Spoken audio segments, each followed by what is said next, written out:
We got mounting hardware.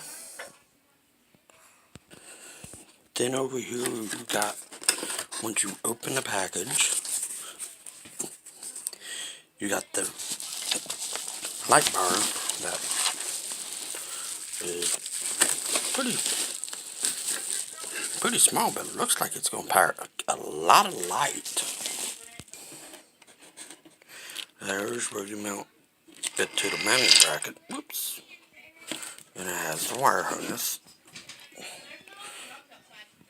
Pretty tight in there.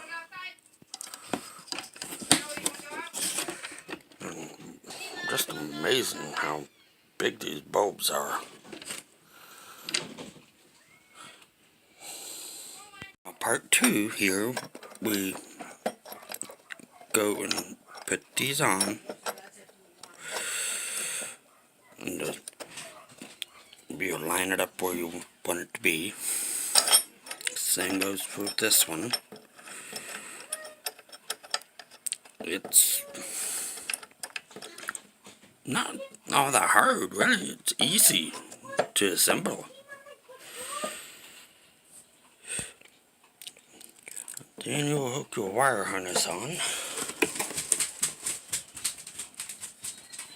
And you'll be set to roll. Once you put it on your big boy, truck, car, boat,